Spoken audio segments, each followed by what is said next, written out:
Hello everyone, welcome to Hindi voice. Munshi Premchand ji की कहानी स्वामिनी। शिवदास ने भंडारे की कुंजी अपनी बहू राम प्यारी के सामने फेंककर अपनी बूढ़ी आंखों में आंसू भरकर कहा, बहू, आज से गृहस्थी की देखभाल तुम्हारे ऊपर है। मेरा सुख भगवान से नहीं देखा गया, नहीं तो क्या जवान बेटे को यूँ छीन लेते। उसका काम करने वाला तो कोई चाहिए। एक हल तोड़ दूँ तो गुजारा न होगा। मेरे ही कुकर्म से भगवान का ये कोप आया है और मैं ही अपने माथे पर उसे लूँगा। बिरजू का हल अब मैं ही संभालूंगा। अब घर की देखरेख करने वाला, धरने उठाने वाला तुम्हारे सिवा दूसरा कौन है? रोवो मत बेटा, भगवान की जो इच्छा थी वह हुआ और जो इच्छा होगी वह होगा। हमारा तुम्हारा क्या बस है? मेरे जीते जी तुम्हें कोई टेढ़ी आँख से देख भी न सकेगा। तुम किसी की बात का सोच मत किया करो। बिरजू गया तो अभी बैठा ही हुआ हूँ। राम प्यारी और राम दुलारी दो सगी बहनें थीं। दोनों का विवाह मथुरा और बिरजू दो सगे भाइयों से हुआ। दोनों बहनें नहर की तरह ससुराल में भी प्रेम और आनंद से रहने लगी। शिवदास को पेंशन मिली। दिन भर द्वार पर गपशप करते, भरा पूरा परिवार देखकर प्रसन्न होते और अधिकतर धर्म चर्चा में लगे रहते। लेकिन दैवगति से बड़ा लड़का बिरजू बीमार पड़ा और आज उसे मरे हुए 15 दिन बीत गए। आज क्रियाकर्म से फुर्सत मिली और शिवदास ने सच्चे कर्मवीर की भांति फिर जीवन संग्राम के लिए कमर कस ली। मन में उसे चाहे जितना ही दुख हुआ हो, उसे किसी ने रोते नहीं देखा। आज अपनी बहू को देखकर एक क्षण के लिए उसकी आंखें सजल हो गई, लेकिन उसने मन को संभाला और रुद्ध कंठ से उसे दिलासा देने लगा। कदाचित उसने सोचा था घर की स्वामिनी बनकर विधवा के आंसू पुछ जाएंगे। कम से कम उसे इतना कठिन परिश्रम न करना पड़ेगा। इसलिए उसने भंडारे की कुंजी बहू के सामने फेंक दी थी।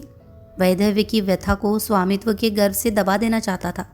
राम प्यारी ने पुलकित कंठ से कहा, यह कैसे हो सकता है दादा कि तुम मेहनत मजदूरी करो और मैं मालकिन बनकर बैठूं? काम धंधे में लगी रहोगी तो मन बदला रहेगा। बैठे बैठे तो रोने के सिवा और कुछ न होगा। शिवदास ने समझाया, बेटा, दैवगति में तो किसी का बस नहीं। रोने धोने से हल्काने के सिवा और क्या हाथ आएगा? घर में भी तो 20 काम है। कोई साधु संत आ जाए, कोई पाहुना ही यहाँ पहुँचे तो उनके सेवा सत्कार के लिए किसी को घर पर रहना ही पड़ेगा। बहू ने बहुत से हिले किए पर शिवदास ने एक न सुनी। शिवदास के बाहर चले जाने पर राम प्यारी ने कुंजी उठाई तो उसे मन में अपूर्व गौरव और उत्तरदायित्व का अनुभव हुआ। जरा देर के लिए पति वियोग का दुख उसे भूल गया। उसकी छोटी बहन और देवर दोनों काम करने गए हुए थे। शिवदास बाहर था।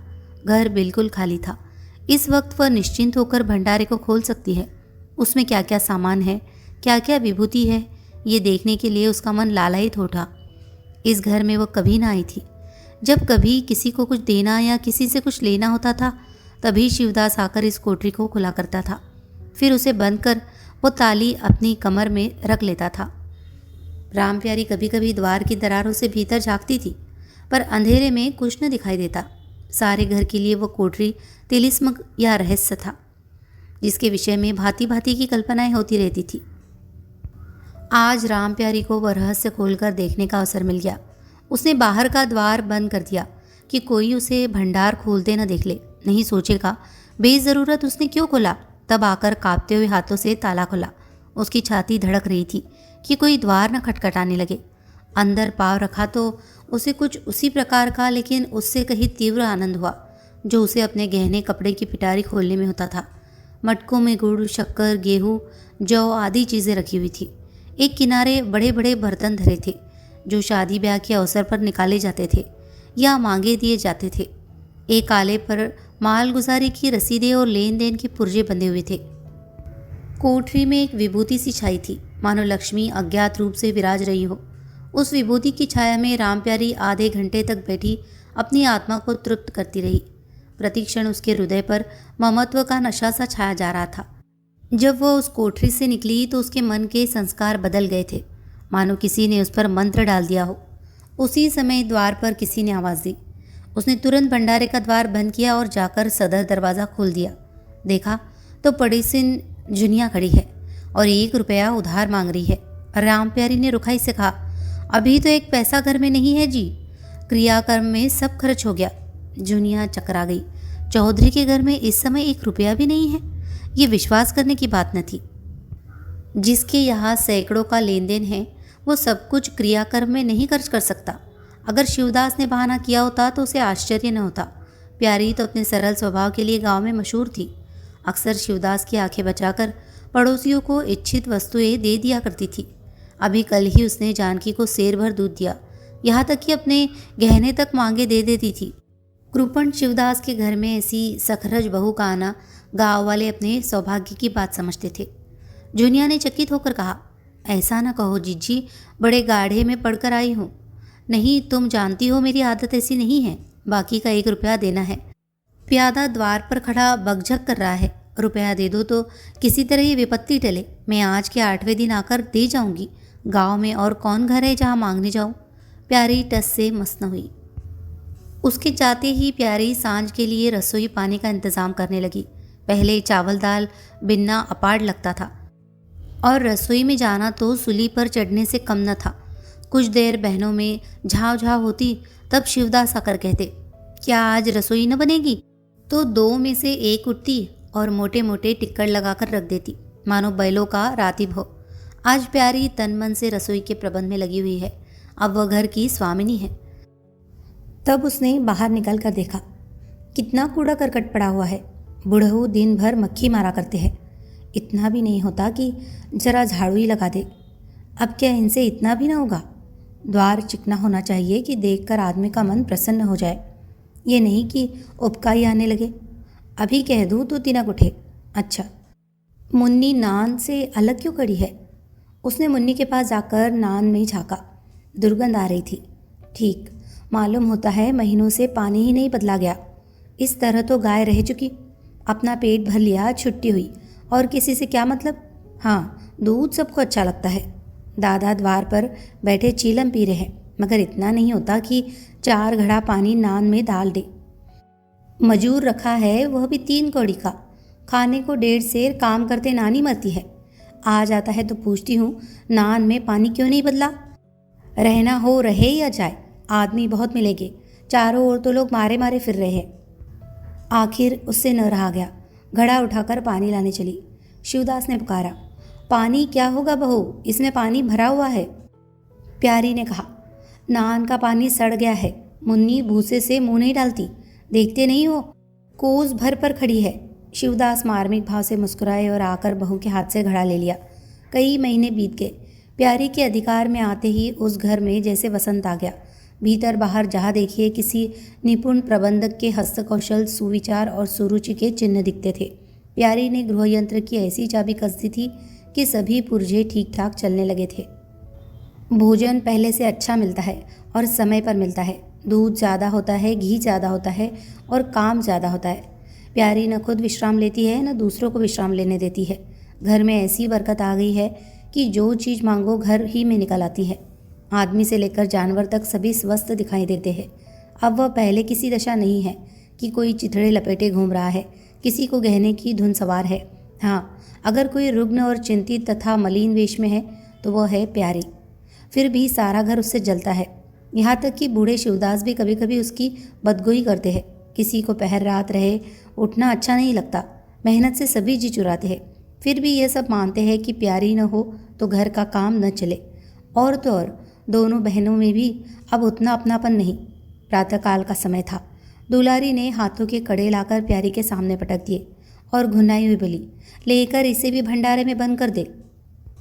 प्यारी ने कड़े उठा लिए और कोमल स्वर में कहा, कह तो दिया, हाथ में रुपए आने दे, बनवा दूंगी। अभी ऐसा घिस नहीं गया है कि आज ही उतार कर फेंक दिया जाए। दुलारी लड़ने को तैयार होकर आई थी। बोली, तेरे हाथ में काहे को कभी रुपए आएंगे और काहे को कड़े बनेंगे? जोड़ जोड़ रखने में मज़ा आता है ना। प्यारी ने हंसकर कहा, जोड़ जोड़ रखती हो तो तेरे लिए ही, कि मेरे कोई और बैठा हुआ है, कि मैं सबसे ज़्यादा खा पहन लेती हूँ। मेरा अनंत कब का टूटा पड़ा है। दुलारी, तुम न खाओ न पहनो, जस तो पाती हो। यहाँ खाने पहनने के सिवा और क्या है? मैं तुम्हारा हिसाब किताब नहीं जानती। मेरे कड़े आज बनने को भेज दो। प्यारी ने सरल विनोद भाव से पूछा, रुपए न हो तो कहाँ से लाओ? दुलारी ने उद्दंडता के साथ कहा, मुझे इससे कोई मतलब नहीं, मैं तो कड़े चाहती हूँ। इसी तरह घर के सब आदमी अपने अपने अवसर पर प्यारी को 2-4 खोटी खरी सुना जाते थे। और वह गरीब सबकी धौंस हंसकर सहती थी। स्वामिनी का ये धर्म है कि सबकी धौंस सुन ले और करे वही जिसमें घर का कल्याण हो। स्वामित्व के कवच पर धौंस, ताने, धमकी किसी का असर न होता। उसकी स्वामिनी की कल्पना इन आघातों से और भी स्वस्थ होती थी। वह गृहस्थी की संचालिका थी। सभी अपने अपने दुख उसी के सामने रोते हैं, पर जो कुछ वह करती है वही होता है। इतना उसे प्रसन्न करने के लिए काफ़ी था। गांव में प्यारी की सराहना होती थी। अभी उम्र ही क्या है, लेकिन सारे घर को संभाले हुए है। चाहती तो सगाई करके चैन से रहती। इस घर के पीछे अपने को मिटाए देती है। कभी किसी से हंसती बोलती भी नहीं, जैसे काया पलट हो गई। कई दिन बाद दुलारी के कड़े बनकर आ गए। प्यारी खुद सुनार के घर दौड़ दौड़ गई। संध्या हो गई थी। दुलारी और मथुरा हाट से लौटे। प्यारी ने नए कड़े दुलारी को दिए। दुलारी निहाल हो गई। चटपट कड़े पहने और दौड़ी हुई बरोठे में जाकर मथुरा को दिखाने लगी। प्यारी बरोठे के द्वार पर छिपी खड़ी यह दृश्य देखने लगी। उसकी आंखें सजल हो गई। दुलारी उससे कुल 3 ही साल तो छोटी है, पर दोनों में कितना अंतर है। उसकी आंखें मानो उस दृश्य पर जम गई। दंपत्ति का वह सरल आनंद, उनका प्रेमालिंगन, उनकी मुग्ध मुद्रा प्यारी की टकटकी सी बन गई।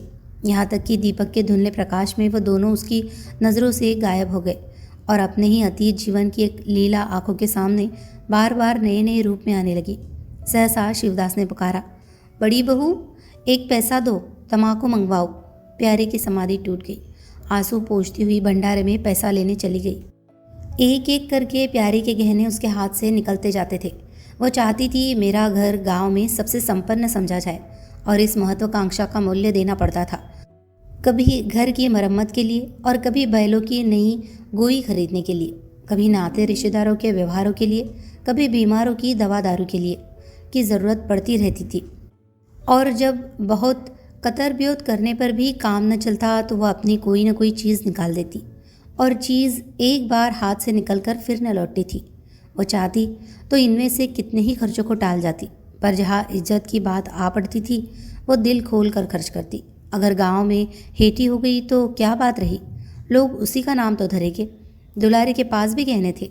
2-1 चीज़ें मथुरा के पास भी थी, लेकिन प्यारी उनकी चीज़ें न छूती। उनके खाने पहनने के दिन हैं, वे इस जंजाल में क्यों फंसे। दुलारी को लड़का हुआ तो प्यारी ने धूम से जन्मोत्सव मनाने का प्रस्ताव किया। शिवदास ने विरोध किया। क्या फ़ायदा, जब भगवान की दया से सगाई ब्याह के दिन आएंगे तो धूमधाम कर लेना। प्यारी का हौसलों से भरा दिल भला क्यों मानता। बोली, कैसी बात कहते हो दादा, पहलौटे लड़के के लिए भी धूमधाम न हुई तो कब होगी। मन तो नहीं मानता, फिर दुनिया क्या कहेगी। नाम बड़े दर्शन थोड़े। मैं तुमसे कुछ नहीं मांगती, अपना सारा सरंजाम कर लूँगी। गहनों के माथे जाएगी और क्या। शिवदास ने चिंतित होकर कहा। इस तरह एक दिन धागा भी न बचेगा।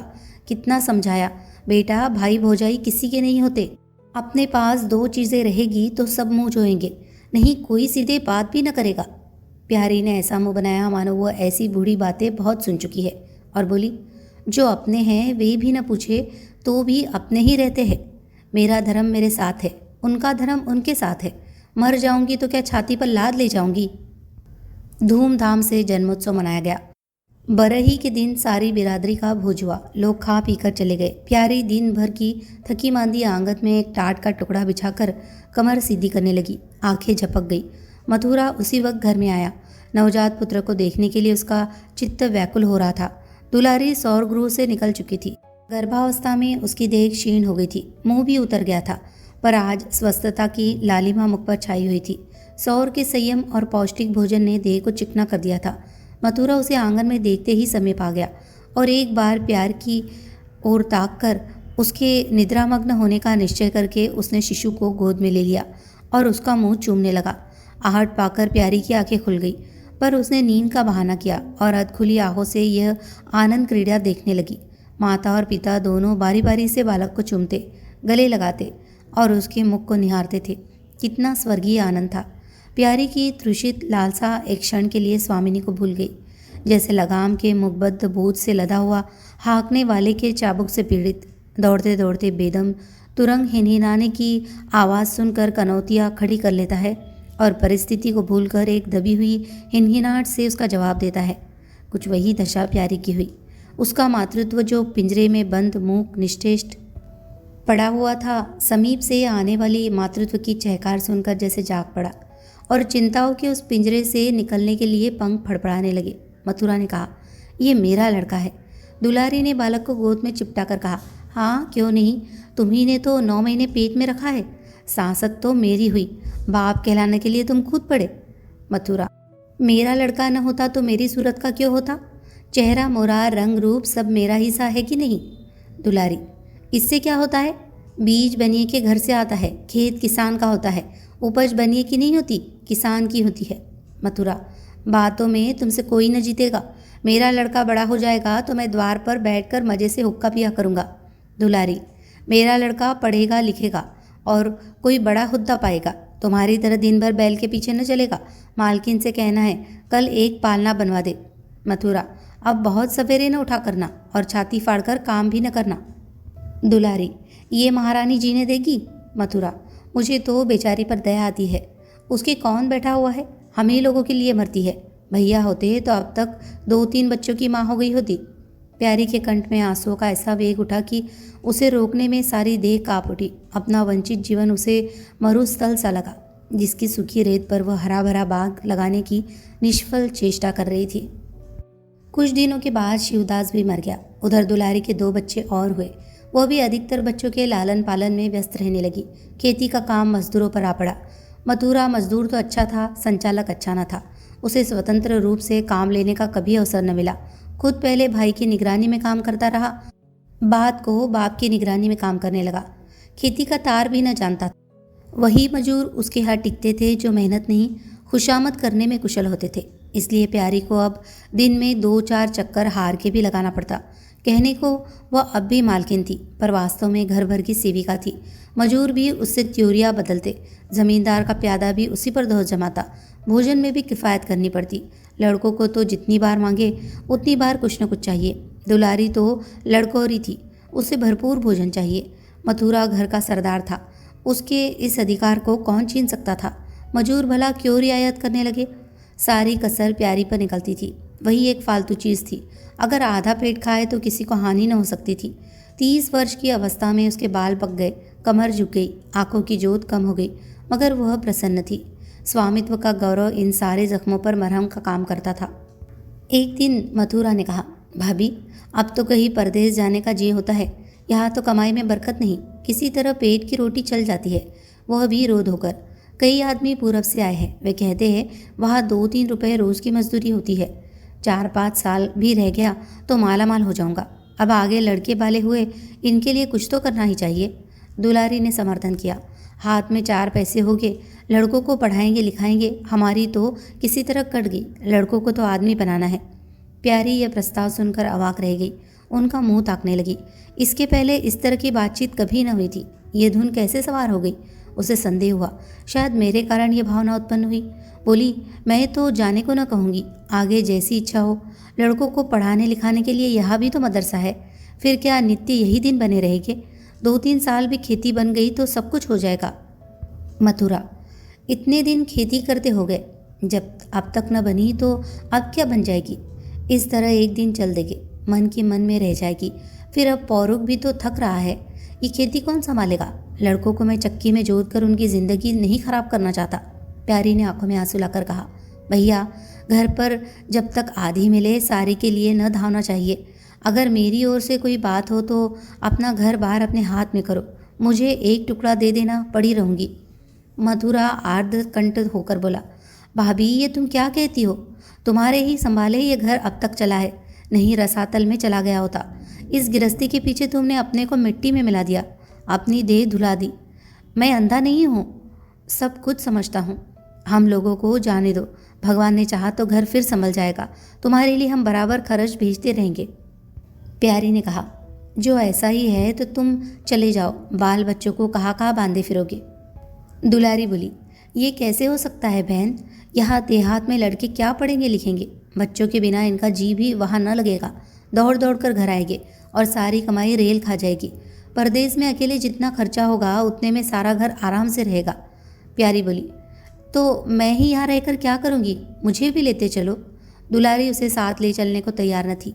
कुछ दिन जीवन का आनंद उठाना चाहती थी। अगर परदेश में भी ये बंधन रहा तो जाने से फ़ायदा ही क्या? बोली, बहन तुम चलती तो क्या बात थी, लेकिन फिर यहाँ का कारोबार तो चौपट हो जाएगा। तुम तो कुछ न कुछ देखभाल करती ही रहोगी। प्रस्थान की तिथि के एक दिन पहले ही राम प्यारी ने रात भर जागकर हलवा और पूरियाँ पकाई। जब से इस घर में आई कभी एक दिन के लिए अकेले रहने का अवसर नहीं आया। दोनों बहनें सदा साथ रही। आज उस भयंकर अवसर को सामने आते देखकर प्यारी का दिल बैठा जाता था। वो देखती थी मथुरा प्रसन्न है, बाल वृंद यात्रा के आनंद में खाना पीना तक भूल गए हैं, तो उसके जी में आता वह भी इस भांति निर्द्वंद्व रहे, मोह और ममता को पैरों से कुचल डाले। किंतु वह ममता जिस खाद्यल को खा खाकर पली थी, उसे अपने सामने से हटाए जाते देखकर क्षुब्ध होने से न रुकती थी। दुलारी तो इस तरह निश्चिंत होकर बैठी थी मानो कोई मेला देखने जा रही है। नई नई चीज़ों को देखने, नई दुनिया में विचरने की उत्सुकता ने उसे क्रियाशून्य सा कर दिया था।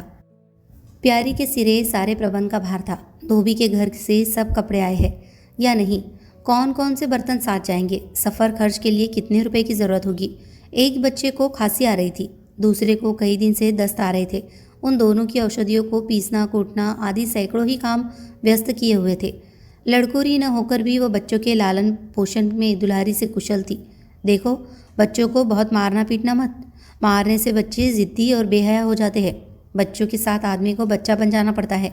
जो तुम चाहो कि हम आराम से पड़े रहे और बच्चे चुपचाप बैठे रहे, हाथ पैर न हिलाए, तो यह हो नहीं सकता।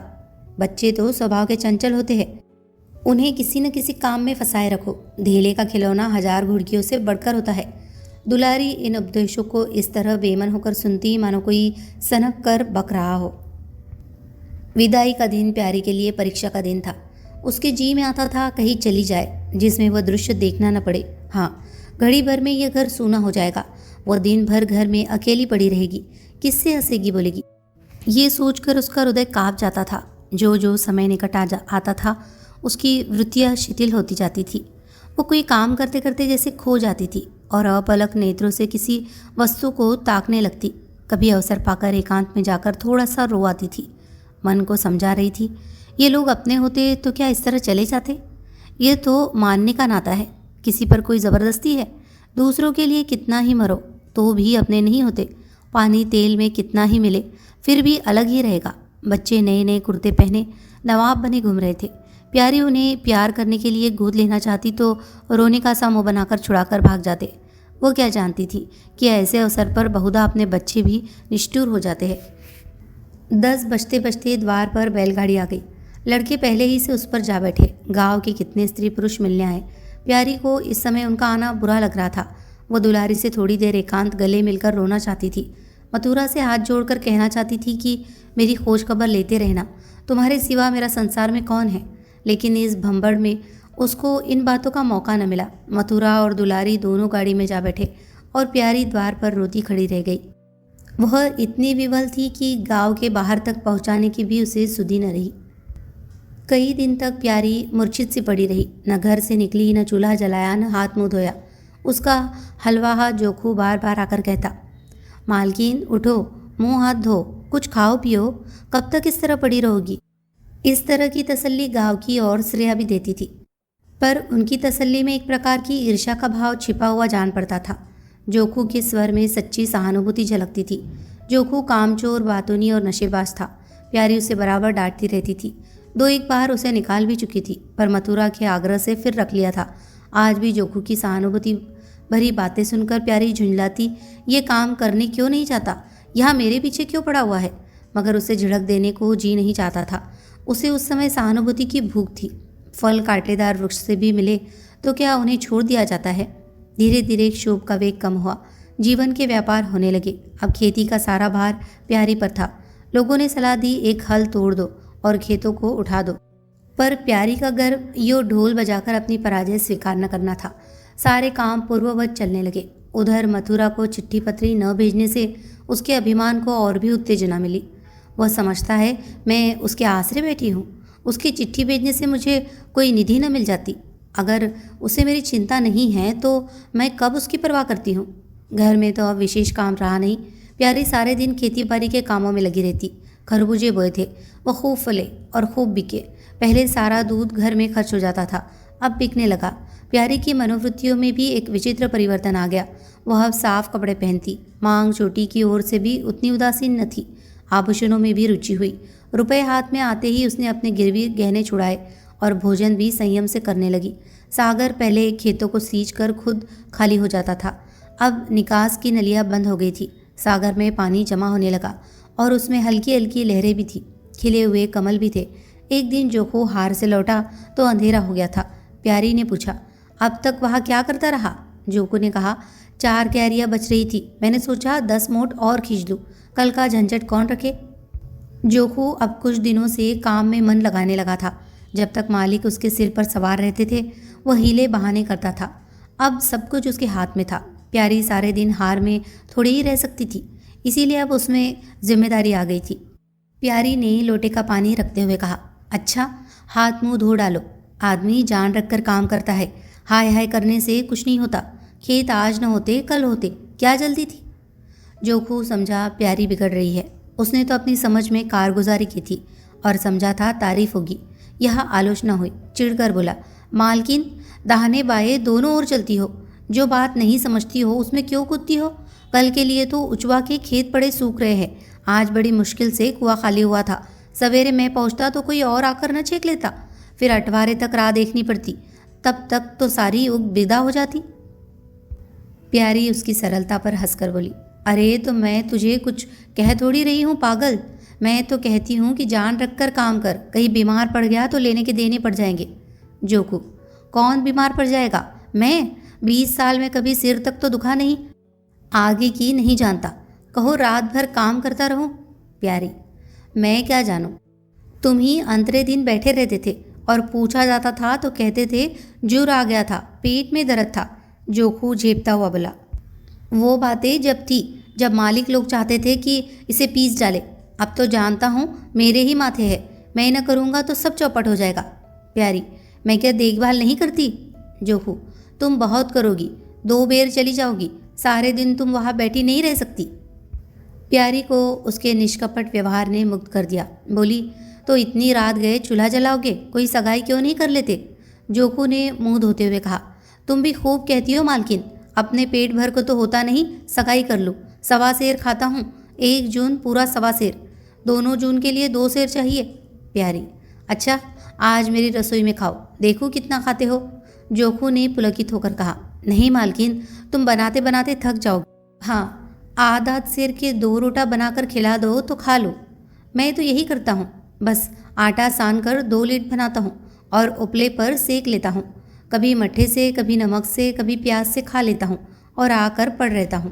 प्यारी, मैं तुम्हें आज फुलके खिलाऊंगी। जोखू, तब तो सारी रात खाते ही बीत जाएगी। प्यारी, बको मत, चटपट आकर बैठ जाओ। जोखू, जरा बैलों को सानी पानी देता जाओ तो बैठूं। जोखू और प्यारी में ठनी हुई थी। प्यारी ने कहा, मैं कहती हूँ धान रोपने की कोई ज़रूरत नहीं, झड़ी लग जाए तो खेत डूब जाए, बरखा बंद हो जाए तो खेत सूख जाए, ज्वार बाजरा सन अरहर सब तो है, धान न सही। जोखू ने अपने विशाल कंधे पर फावड़ा रखते हुए कहा, जब सबका होगा तो मेरा भी होगा, सबका डूब जाएगा तो मेरा भी डूब जाएगा, मैं क्यों किसी से पीछे रहूं। बाबा के ज़माने में 5 बीघा से कम नहीं रोपा जाता था, बिरजू भैया ने उसमें 1-2 बीघे और बढ़ा दिए, मथुरा ने भी थोड़ा बहुत हर साल रोपा, तो मैं क्या सबसे गया बीता हूँ, मैं 5 बीघे से कम न लगाऊंगा। तब घर में 2 जवान काम करने वाले थे, मैं अकेला उन दोनों के बराबर खाता हूँ, दोनों के बराबर काम क्यों न करूँगा। चल झूठा कहीं का, कहते थे 2 सेर खाता हूँ, 4 सेर खाता हूँ, आधा सेर में रह गए। एक दिन तौलो तब मालूम हो। तौला है बड़े खाने वाले, मैं कह देती हूँ धान न रोपो, मजूर मिलेंगे नहीं, अकेले हलकान होना पड़ेगा। तुम्हारी बला से मैं ही हलकान होऊंगा ना, यह देख किस दिन काम आएगी। प्यारी ने उसके कंधे पर से फावड़ा ले लिया और बोली, तुम पहर रात से पहर रात तक ताल में रहोगे, अकेले मेरा जीव बेकार। जोखू को उबने का अनुभव न था, कोई काम न हो तो आदमी पढ़कर सो रहे, जी क्यों उबे। बोला, जी उबे तो सो रहे ना, मैं घर रहूँगा तब तो और जी उबेगा, मैं खाली बैठता हूँ तो बार बार खाने की सुस्ती है, बातों में देर हो रही है और बादल घिरे आते हैं। प्यारी ने कहा, अच्छा कल से जाना, आज बैठो। जोखू ने मानो बंधन में पड़कर कहा, अच्छा बैठ गया, कहो क्या कहती हो। प्यारी ने विनोद करते हुए पूछा, कहना क्या है, मैं तुमसे पूछती हूँ अपनी सगाई क्यों नहीं कर लेते, अकेले मरती हूँ तब 1 से 2 हो जाऊंगी। जोखू शर्माता हुआ बोला, तुमने फिर वही बात की बात छेड़ दी, मालकिन, किससे सगाई कर लूँ यहाँ? ऐसी महरिया लेकर क्या करूँगा जो गहनों के लिए मेरी जान खाती रहे? प्यारी, ये तो तुमने बड़ी कड़ी शर्त लगाई। ऐसी औरत कहाँ मिलेगी जो गहने भी न चाहे? जोखू, ये मैं थोड़े ही कहता हूँ कि वह गहने न चाहे, हाँ मेरी जान न खाए। तुमने तो कभी गहनों के लिए हट न किया, बल्कि अपने सारे गहने दूसरों के ऊपर लगा दिए। प्यारी के कपोलों पर हल्का सा रंग आ गया। बोली, अच्छा और क्या चाहते हो? जोखू, मैं कहने लगूंगा तो बिगड़ जाओगी।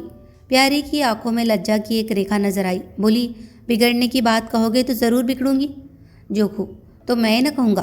प्यारी ने उसे पीछे की ओर ठेलते हुए कहा। कहोगे कैसे नहीं, मैं कहला के छोड़ूंगी। जोखू, मैं चाहता हूँ कि वह तुम्हारी तरह हो, ऐसी गंभीर हो, ऐसी ही बातचीत में चतुर हो, ऐसा ही अच्छा पकाती हो, ऐसी ही किफ़ायती हो, ऐसी ही हंसमुख हो। बस ऐसी औरत मिलेगी तो करूँगा, नहीं इसी तरह पड़ा रहूँगा। प्यारी का मुख लज्जा से आरक्त हो गया। उसने पीछे हटकर कहा, तुम बड़े नटखट हो, हंसी हंसी में सब कुछ कह गए। कहानी अगर आपको पसंद आई हो तो प्लीज़ इसे लाइक करें, शेयर करें और कमेंट करें, और हमारे चैनल को सब्सक्राइब करना न भूलें। धन्यवाद।